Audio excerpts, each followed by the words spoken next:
दरअसल पिछले साल वहां पे दर पे कत्ल की वारदातें हो गई हैं। इसके बाद ही वहां पाबंदी लगा दी गई है। कुछ अरसा तो तमाम कॉटेज भी वीरान रहे, लेकिन फिर कॉटेज पर से पाबंदी उठा ली गई। किसी बुराई पर पाबंदी लगा देने का मतलब ये नहीं होता कि वो बुराई वाकई ख़त्म हो गई है, बल्कि इसे चोरी छुपे कुछ और फ़रोग मिलता है।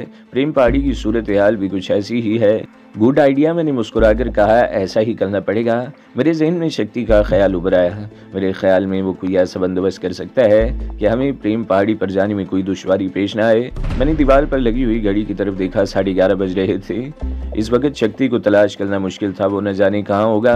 भैरू को मैंने 2 दिन से नहीं देखा था, वो अपने कमरे में बंद होकर रह गया था। शराब और सुमित्रा कमरे में, यही 2 चीज़ें इसके रफीक थीं। अलबत्ता सुमित्रा को जब भी मौका मिलता वो कमरे से बाहर आ जाती। मेरी और रत्ना की सेवा की जिम्मेदारियां भी वो बखूबी निभा रही थी।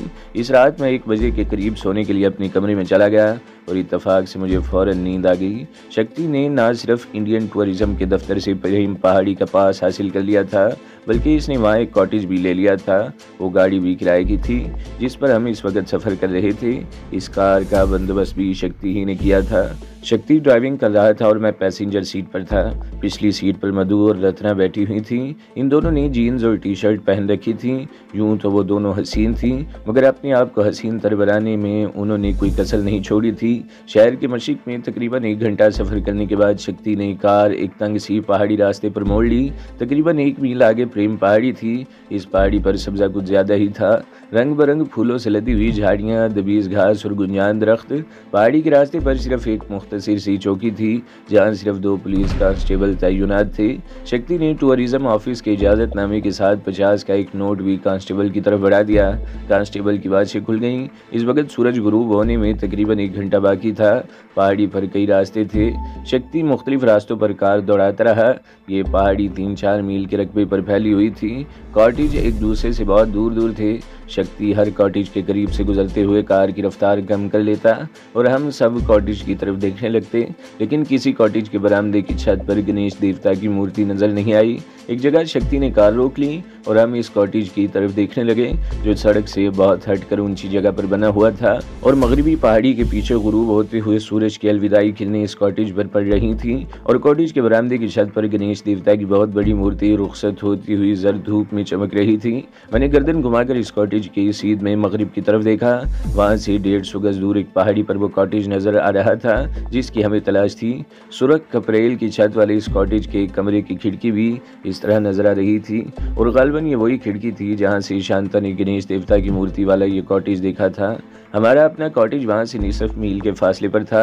2 कमरों का कॉटेज था।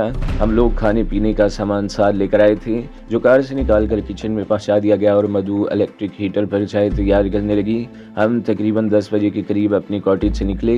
कार वहीं छोड़ दी गई। मेरे पास कारकोफ राइफल थी जबकि इन तीनों के पास पिस्तौल थे। गणेश देवता की मूर्ति वाले कॉटेज से हम इस पहाड़ी की तरफ मुड़ गए। वो कॉटेज गालबन 3-4 कमरों पर मुश्तमिल था। हमारी तरफ कम से कम 2 खिड़कियों में रोशनी नजर आ रही थी। बाएं तरफ भी किसी खिड़की से रोशनी झलक रही थी। हम बहुत मोहतात होकर इस पहाड़ी पर चढ़ने लगे। ऊपर जाकर हम एक जगह रुक गए और फिर 2 टोलियों में बढ़ गए। मधु मेरे साथ थी और रत्ना शक्ति के साथ। वो लोग कॉटेज के बाएं तरफ चले गए और हम दाएं तरफ मुड़ गए। कॉटेज के करीब पहुंचकर मैंने खिड़कियों से अंदर झांकने की कोशिश की, मगर अंदर की तरफ दबीज पर्दे पड़े हुए थे। एक कमरे से कुछ आवाज़ें तो सुनाई दे रही थी मगर कोई दिखाई नहीं दे रहा था। मैं मधु को इशारा करता हुआ कॉटेज की दीवार के साथ मुड़ गया। मैं कुछ और आगे बढ़ना चाहता था लेकिन इसी लम्हे अकब से गुर्राती हुई आवाज़ सुनाई दी, तुम दोनों अपनी जगह से हरकत नहीं करोगे, हाथ ऊपर उठा लो। यह आवाज़ मेरे लिए बम के धमाके से कम साबित नहीं हुई थी। मुझे समझने में देर नहीं लगी कि हमें इस कॉटेज की तरफ आते हुए देख लिया गया था और वो लोग हमारे इस्तकबाल को तैयार हो गए थे। हथियार फेंक दो और हाथ ऊपर उठा लो, वो गुर्राहट दोबारा सुनाई दी। अब अगर एक लम्हे की भी ताखीर हुई तो फायर खोल दूंगा। मैंने आवाज़ अपने अकब में इस शख्स की सीमत और फासले का अंदाज़ा लगा लिया था और दूसरे लम्हे बड़ी तेज़ी से नीचे गिरकर लौट लगाते हुए फायर खोल दिया। इस शख्स ने भी फायर खोल दिया। इसके पास भी ऑटोमेटिक राइफल थी। इसकी चलाई हुई गोलियां मेरे ऊपर से होती हुई कॉटेज की दीवार में पेवस्त हो गईं, जबकि मेरी राइफल से निकली हुई चंद गोलियों ने इसे ढेर कर दिया। फायरिंग की आवाज़ के साथ इसके चीखने की आवाज़ भी सन्नाटे में गूंज कर रह गई। इसके साथ ही मुझे मधु की चीख भी सुनाई दी। मैं उठकर इसकी तरफ लपका। फायरिंग शुरू होते ही इसने भी एक तरफ छलांग लगा दी थी। इसका पैर फिट गया था। वो चीखती हुई ढलान पर लुढ़क गई थी। मैंने दौड़कर इसे पकड़ लिया। इस तरफ भागो, मैं इसे पकड़कर एक तरफ दौड़ने लगा। दूसरी तरफ से भी फायरिंग शुरू हो गई थी। मधु की टांग पर चोट लगी थी और इसे दौड़ने में दुश्वारी पेश आ रही थी। इसका पिस्तौल भी कहीं गिर गया था। वो एक जगह फिर ठोकर खाकर गिरी। मैं भी लड़खड़ा गया। वही शख्स की लाश थी जो मेरी गोलियों से मरा था। इसकी राइफल भी करीब ही पड़ी थी। मैंने वो राइफल उठाकर मधु के हाथ में थमा दी। इसके साथ ही मैंने मधु को धक्का देते हुए एक तरफ छलांग लगा दी। अगर एक लम्हे की भी ताखीर हो जाती तो दर्जनों गोलियां हम दोनों को छलनी कर देती। मैंने संभलते ही फायर खोल दिया। मधु भी अब संभल चुकी थी और वो भी राइफल से फायर कर रही थी। कॉटेज की दूसरी तरफ से फायरिंग की आवाज़ें सुनाई दे रही थीं, लेकिन चंद मिनट बाद ही फायरिंग का जोर टूट गया। फिर मुख्तलिफ सिमतों से दौड़ते हुए कदमों की आवाज़ें सुनाई देने लगीं और फिर सन्नाटा छा गया। मैं अपनी जगह पर दुबका रहा। 2 मिनट गुजर गए और फिर कॉटेज के सामने के रुख से शक्ति की आवाज़ सुनाई दी। गुरु गुरु कहाँ हो तुम? मैं यहाँ हूँ, मैंने जवाब दिया और मधु का हाथ पकड़ कर उठ गया। शक्ति बरामदे के सामने खड़ा था और रत्ना दरवाजे में इसका रुख अंदर की तरफ था और इसने पिस्तौल तान रखा था। भाग गए साले डरपोक, शक्ति बोला। अंदर कौन है? मैंने बरामदे की तरफ बढ़ते हुए पूछा। एक दिलचस्प चीज़ देखोगे तो मुंह में पानी भराएगा, शक्ति ने जवाब दिया। शक्ति को मैंने ये नहीं बताया कि हम बेला के चक्कर में यहाँ आए थे और मेरा ख्याल था कि वो बेला होगी, जिसे देखकर शक्ति खुश हो रहा था, लेकिन दरवाजे में कदम रखते ही मैं ठटक गया और इसके साथ ही मेरे होंठों पर बेख्तियार खफीफ सी मुस्कुराहट आ गई। वो एक हेजड़ा था जो सामने ही कुर्सी पर बैठा हुआ था। बोंडे अंदाज में थपा हुआ मेकअप और खौफ से इसका चेहरा कुछ और भी बिगड़ गया था। इसने जनाने कपड़े पहन रखे थे। अभी वो छक्के शक्ति आगे बढ़ते हुए बोला, सच बता, तेरा इन लोगों से क्या ताल्लुक है, वरना खोपड़ी में सुराख कर दूंगा। कोई नाता नहीं है, वो हिजड़ा खौफ से कांपती हुई आवाज़ में बोला। ये लोग आज दिन में मुझे यहाँ लेकर आए थे, मौज मेले के लिए मुझे छोड़कर भाग गए साले। हाय राम, अब मैं क्या करूँ, किधर जाऊँ? मैं तुम्हें यहाँ से सीधा नरक में भेज दूंगा, वहाँ मौज मेला करते रहना, शक्ति ने इसे घूरा। जब तुम आए थे तो यहाँ कौन था? मैंने आगे बढ़ते हुए पूछा। एक छोकरी थी, बच्चा गिराकर बीमार पड़ी थी। इस खौट पर मैं आई तो वो चली गई, शक्ति ने जवाब दिया। मुझे सूरत-ए-हाल का अंदाज़ा लगाने में दुश्वारी पेश नहीं आई कि इन्हें आज दोपहर ही किसी तरह हमारे बारे में पता चल गया था और बेला यहाँ से कहीं और मुंतकिल हो गई थी। हमारे बारे में इन्हें इतला यकीनन टूरिज्म वालों से मिली होगी। शक्ति ने रिश्वत लेकर इजाज़तनामा हासिल किया था और इस तरह मुश्तबा होना लाजमी बात थी। यहाँ 3 आदमी छोड़ दिए गए थे जो हमारे इस्तकबाल के लिए तैयार बैठे हुए थे, लेकिन इनमें से एक मारा गया था और 2 भाग निकले थे। बेला को शायद ये इल्म नहीं हो सका कि यहाँ मैं आऊँगा। अगर मेरे बारे में कोई भनक मिली होती तो वो इतना कच्चा इंतज़ाम न करती। दफादन मेरे जहन में एक और ख्याल उभरा, कहीं नहीं डॉक्टर शांता पर तो कोई शुबा नहीं होगा। ये ख्याल आती मैंने शक्ति वगैरह को वहाँ से चलने का इशारा किया। वो छक्का भी मिन्नत समाजत करने लगा कि हम इसे यहाँ छोड़ कर न जाएँ। वो भी हमारे पीछे ही कॉटेज से बाहर निकला था और फिर यूँ लगा जैसे हम पर क़यामत टूट पड़ी हो। 3 अतराफ से गोलियों की बारिश शुरू हो गई। प्रेम पहाड़ी के मुद भरे सुरीले नगमों की बजाय गोलियों की आवाज़ से गूंज रही थी। छक्का कॉटेज के दरवाजे पर आने वाली रोशनी में था। वो गोलियों का निशाना बन गया और चीखता हुआ ढेर हो गया। मैंने मधु का हाथ पकड़कर एक तरफ दौड़ लगा दी। रत्ना और शक्ति भी मेरे पीछे ही दौड़ रहे थे। हम कॉटेज की पिछली तरफ आ गए। इस तरफ इनका कोई आदमी नहीं था। शायद इनका ख्याल होगा कि हमें सामने ही से घेर कर ख़त्म कर देंगे, लेकिन यह हमारी खुशकिस्मती थी कि हम ऐन वक़्त पर कॉटेज से बाहर आ गए।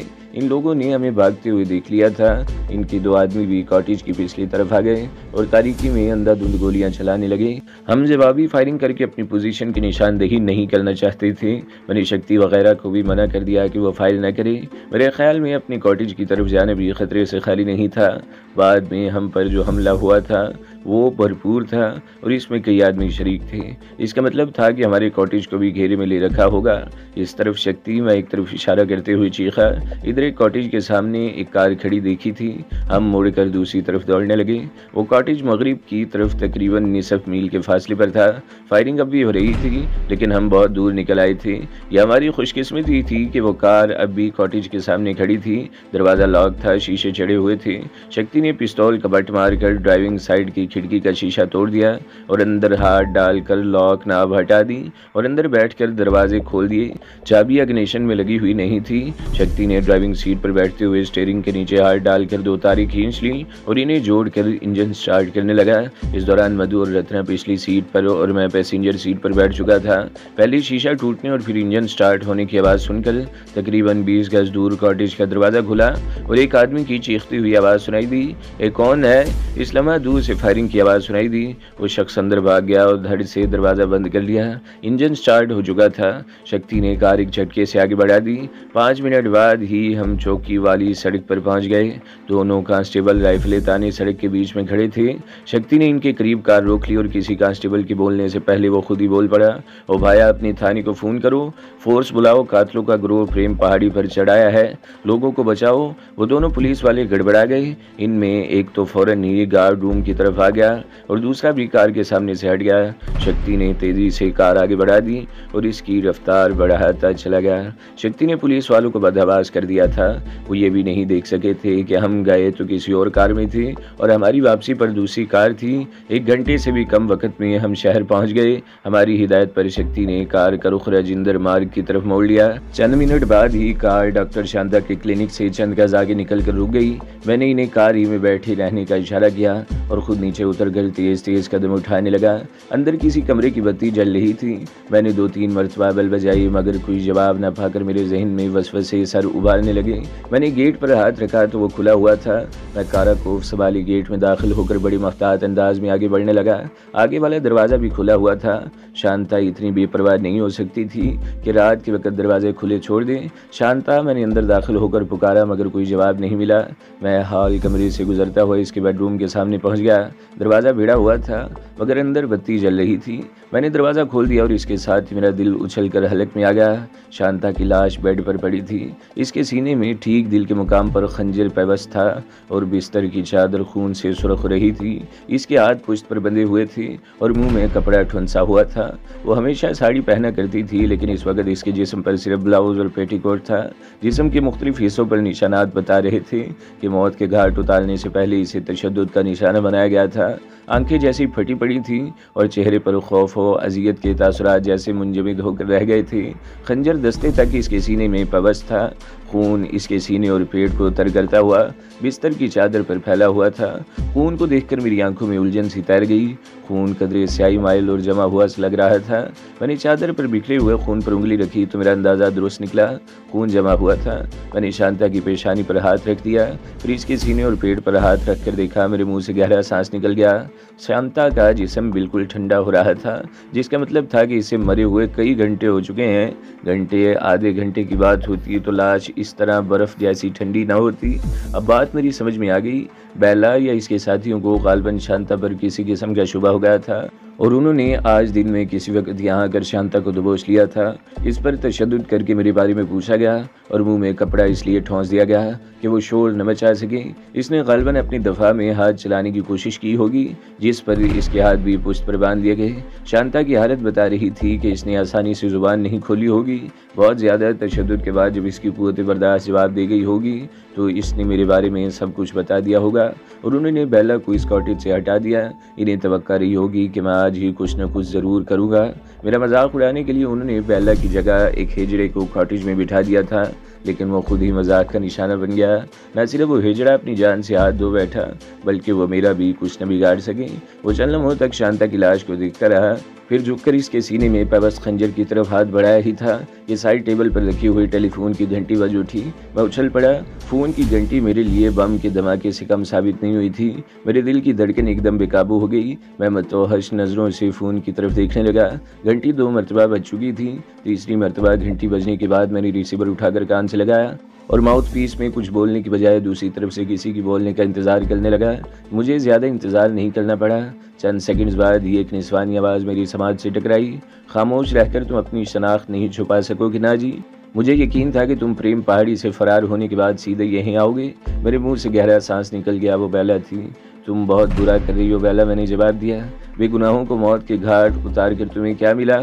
ख्वारी, जिल्लत, रुसवाई। ये लोग बेगुनाह नहीं है," बेला ने जवाब दिया। इन्हीं लोगों की वजह से हमें इतना नुकसान उठाना पड़ा। अगर इस जैसे लोग तुम्हारा साथ न देते तो बहुत पहले तुम्हारा किस्सा ख़त्म हो चुका होता। और फिर शांता पर तो मुझे बहुत पहले शुबा हो जाना चाहिए था, मगर शायद मैं भूल गई थी कि डॉक्टर शांता अलका अग्निहोत्री की दोस्त थी और तुम तवील अरसे तक अलका के पास पनाह लिए रहे थे। अगर तुम्हारे गुरु और इसके चेलों ने इन लोगों के साथ अच्छा सलूक किया होता तो मुझे कहीं पनाह न मिलती और मेरा किस्सा अब तक वाकई ख़त्म हो चुका होता। क्या ये हैरत की बात नहीं कि यहाँ के लोग अपने देश के दुश्मन को तो पनाह दे रहे हैं, इसके लिए अपना जीवन तक भेंट कर रहे हैं, लेकिन तुम लोगों को कहीं पनाह नहीं मिल रही। तुम लोग जो इस देश के सेवक होने के दावेदार हो, अपने ही देश में, अपने ही शहर में, अपने ही लोगों से छुपते फिर रहे हो, ये सब तुम्हारी शख्सियत का कमाल है। बेला ने कहा, इसमें शुबा नहीं कि तुम बेपनाह पुरकशिश और साहिराना शख्सियत के मालिक हो। ख़वातीन तो तुम्हें एक नज़र देखते ही अपने आप को भूल जाती हैं। मुझ जैसी औरत भी अपने आप को तुम्हारे सहर से न बचा सकी और मैं अब भी एतराफ़ करती हूँ कि तुम जैसा जवान रौना मेरी नज़रों से नहीं गुजरा। ये तुम्हारी शख्सियत का कमाल है कि तुमने अपने इर्द गिर्द हसीन और जवान औरतों का मीना बाजार लगा रखा है। अगर तुम्हें कहीं टिक कर बैठने का मौका मिलता तो राजा इंद्र बन चुके होते और मैं भी तुम्हारे दरबार की दासियों में शामिल होती। क्या वाकई तुम ये बात संजीदगी से कह रही हो? मैंने कहा, अगर ऐसी बात है तो मेरे पास आ जाओ, मैं तुम्हें पाकिस्तान ले चलूँगा जहाँ हम ठाठ से ज़िंदगी गुजारेंगे। अब तुम पाकिस्तान का ख्याल जहन से निकाल दो। बेला ने कहा, तुम्हारा खात्मा इस ज़मीन पर होगा जहाँ तुम खड़े हो। अब तक की सूरत हाल तो यही बताती है कि अंतिम संस्कार मेरा नहीं तुम लोगों का होने वाला है। बहरहाल मैं तुम्हारी तबीयत के बारे में पूछना तो भूल ही गया। बोझ से निजात पाकर अब तो तुम अपने आप को बहुत हल्का फुल्का महसूस कर रही होगी। वैसे दुनिया में आने से पहले इस मर जाने वाले बच्चे का बाप कौन था? होगा कोई हरामी, मगर वो तुम नहीं हो सके। बेला ने जवाब दिया और चंद लम्हों की खामोशी के बाद बोली, वैसे मैं तुम्हें एक मौका और दे रही हूँ, बल्कि ये कहो कि ये पेशकश नागराज की तरफ से है। तुम्हारी बात सुन लेने में कोई हर्ज नहीं। मैंने कहा, पंडित भैरू सिंह की आजकल फिर तुमसे गाड़ी छिन रही है। बेला ने जवाब दिया, इस वक्त तुम वाहिद शख्स हो जो जानता है कि भैरू कहाँ है। तुम अगर चाहो तो इसकी सारी दौलत लेकर यहाँ से जा सकते हो। इस दौलत समेत बाहिफाजत सरहद पार पहुँचाने की जिम्मेदारी भी ली जा सकती है। ये नागराज की तरफ से तुम्हारी जान बचाने की आखिरी पेशकश है। नागराज वाकई बहुत चालाक है। मैंने कहा, वो मुझे वो दौलत ले जाने की पेशकश कर रहा है जिस पर सिरे से इसका कोई हक ही नहीं है। वैसे मैं अपने वफादारों को धोखा नहीं देता, इनसे तो अभी बहुत से काम लेने हैं। नागराज जैसे जहरीले नाग का सर कुचलना है। तुम्हारा ये सपना कभी पूरा नहीं होगा। बेला ने कहा, बहुत जल्द पूरा होगा। मैंने कहा, तुमने देख लिया मैं किस तरह तुम लोगों के पीछे हूँ। तुम लोगों को कहीं टिकने का मौका नहीं मिल रहा, ज़्यादा से ज़्यादा 2-3 दिन में। इसके बाद नागराज का किस्सा ख़त्म हो जाएगा और तुम्हें अपने साथ लेकर जाऊँगा। वैसे तुम मुझे पसंद आ गई हो। मुझे ऐसी ही किसी लड़की की ज़रूरत है जो मेरे साथ मिलकर जराइम की दुनिया में एक नई तारीख रकम कर सके। ओ बेला, जैसे चाहोगी तो फिर यहाँ हमारे साथ क्यों नहीं मिल जाते? नागराज जराइम की दुनिया का शहंशाह बना देगा। मैं शिकार मरा हुआ नहीं, मार कर खाता हूँ। मैंने जवाब दिया, वैसे इस वक्त मेरे जहन में एक और ख्याल आ रहा है कि ऐसे तो नहीं कि तुम मुझे बातों में लगाकर वक्त गुजारना चाहती हो ताकि यहाँ पहुँच मुझे घेर सको। मेरे आदमी अगर इतने सियाने होते तो तुम्हें इतनी मोहलत न मिलती। बहरहाल नागराज की तरफ से तुम्हारी पेशकश बरकरार है। अगर तुम्हारा जवाब हाँ हो तो होटल पैलेस के हेड वेटर नरेश को पैगाम दे देना, हम इसका बंदोबस्त कर लेंगे। इसके साथ ही दूसरी तरफ से सिलसिला मुनक़ता होगा। मैंने भी रिसीवर रख दिया, एक नज़र शांता की तरफ देखा और दरवाजे की तरफ बढ़ गया। मुझे डॉक्टर शांता की मौत का अफसोस ज़रूर हुआ था, मगर इसमें कुछ नहीं कर सकता था। मैंने रिसीवर रख दिया, एक नज़र शांता की लाश की तरफ देखा और दरवाजे की तरफ बढ़ गया। पंडित भैरू के आलीशान बंगले में रहकर मैं कुछ नहीं कर सकता था, इसलिए मैंने शहर के अंदरूनी इलाके में मुंतकिल होने का फैसला कर लिया। मैंने रत्ना के मकान की चाबी ले ली। किसी इमरजेंसी में मुझे इस मकान की ज़रूरत भी पड़ सकती थी। रत्ना को मैंने भैरू के बंगले पर ही छोड़ दिया। सुमित्रा मुझे गाड़ी पर बिठाकर बंगले से तकरीबन निसफ मील दूर एक मोड़ पर छोड़ गई थी, जहाँ से मैं एक ऑटो पर बैठकर सालार बाजार पहुँच गया। शाम का वक्त था, बाजार में रौनक थी। मैं कुछ देर इधर उधर टहलता रहा, फिर एक रेस्टोरेंट में बैठ गया। तकरीबन 15 मिनट बाद मैं चाय पीकर बाहर निकला। चाय तो एक बहाना ही था। दरअसल मुझे एक मुश्तबा आदमी नजर आ गया था जिसके बारे में ख्याल था कि वो मेरी निगरानी कर रहा है, इसलिए मैं रेस्टोरेंट में बैठ गया था। बाहर आकर मुख्तात अंदाज में इधर उधर देखा, वो आदमी नजर नहीं आया, महज मेरा वहम था। बस स्टॉप के इलाके में भानोट से मुलाकात हो गई। इससे मालूम हुआ कि शक्ति भी आसपास ही कहीं मौजूद है। इसे तलाश करने में चंद मिनट से ज़्यादा नहीं लगे थे। हम तीनों एक छोटे से रेस्टोरेंट में बैठ गए। पैलेस होटल का हेड वेटर नरेश। मैंने शक्ति की तरफ देखते हुए कहा, मुझे इसकी ज़रूरत है, वो बेला या नागराज के बारे में कुछ बता सकता है। ठीक है गुरु, किस वक्त मिलना चाहती हो इससे? शक्ति ने पूछा। आज रात तुम इसे कब तक ला सकते हो? मैंने कहा 2-3 घंटे तो लग जाएंगे, शक्ति ने जवाब दिया। तुम्हारा इस तरह आज़ादी से घूमना फिरना ठीक नहीं है। तुम ऐसा करो, मेरी खोली में चलो, मधु वहाँ मौजूद है।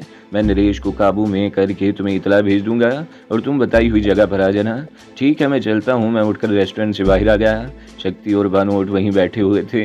मैं मुख्तलिफ इलाकों में घूमता हुआ इस तरफ निकल आया जहाँ एक खंडर नुमा इमारत में शक्ति ने खोली ले रखी थी। मैंने इस मरतबा भी अपनी ताकुब का ख्याल रखा था। इस खंडर नुमा इमारत में बिजली नहीं थी। रात के 8 बजे थे और गहरा अंधेरा था। कंपाउंड के आखिरी सिरे पर एक जगह लालटेन की मदम सी रोशनी नजर आ रही थी, मगर मैं इस तरफ जाने के बजाय बाएं तरफ एक शकिस्ता दीवार के पीछे मुड़ गया। शक्ति की खोली इस तरफ थी। कमरे का दरवाजा अधभिड़ा था और अंदर से लालटेन की मदम रोशनी नजर आ रही थी। मैंने आगे बढ़कर मधु को आवाज देते हुए दरवाजा खोल दिया, मगर मधु कमरे में नहीं थी। मधु ने बावर्ची खाना इस कमरे में बना रखा था। इन दोनों कमरों के दरमियान वो कमरा था जिसकी छत सिरे से गायब थी। तो दोस्तों, अगली किस्त सुनने के लिए हमारे चैनल को ज़रूर सब्सक्राइब करें, वीडियो को लाइक करें और बेल के आइकन पर भी क्लिक कर दें ताकि हर जो आने वाली वीडियोज़ हैं वो आपको सबसे पहले मिलती रहें।